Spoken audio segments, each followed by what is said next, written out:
Welcome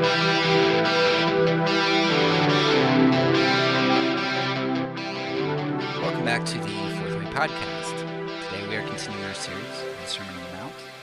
As a reminder, the format is that I will be reading a sonnet I wrote as part of my children's compilation, and I will then expound on the poem and discuss.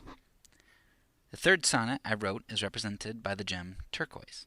It covers Matthew 5:17 through 20, which talks about fulfilling the law, and Matthew 6:5 through 15, which is the Lord's Prayer. For your reference, so you can kind of have some imagery as we go through, turquoise is a turquoise color.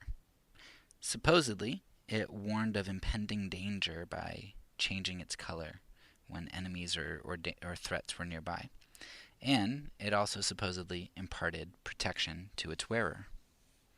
So let's go ahead and jump into the poem. In past, fire rained down from the heavens, God's judgment administered to the damned. Coals of fire only way to God's presence, to law, judgment, and pain God didst remand. But no asceticism like Tolstoy's could ever protect us or deliver us. An even totem of heavenly turquoise becomes debased as sin effloresces. Where then can we look for our pirouzeh? We look to him whose eyes are flaming fire, and patiently await Parousia, when Son of Man exacts all that's required. With confident boldness we now then pray, seeking God's kingdom come until the day. In the first stanza, we'll begin with the first stanza here. Most people have a pretty bleak view of the Old Testament. God would frequently punish, and he would judge very harshly. We see in Isaiah 6 that even Isaiah had to have a hot coal placed on his lips to enter into God's holy presence.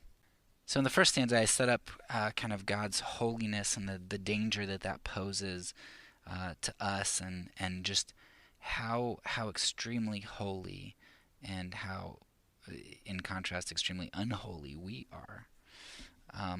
Then I move into the second stanza.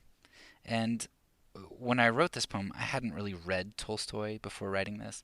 And so when I read a little bit about him, people talked about how he was into like asceticism and how he was very, he came across to me as kind of like an extreme monk, a moralist kind of guy.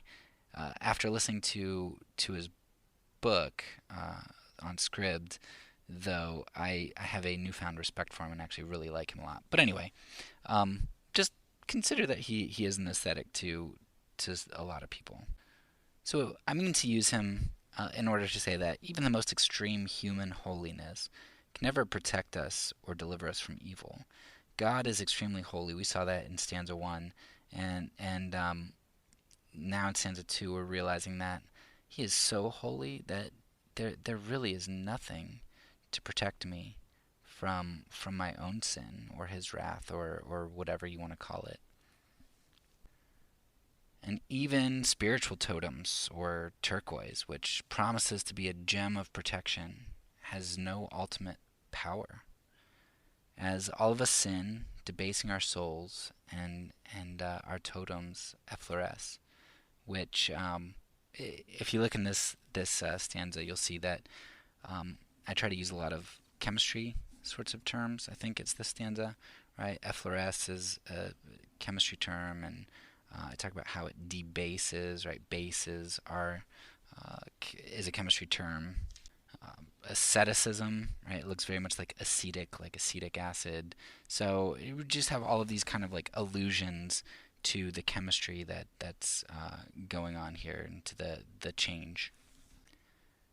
Get to the third stanza, and pirouzeh was a Persian word associated with turquoise, which means victory.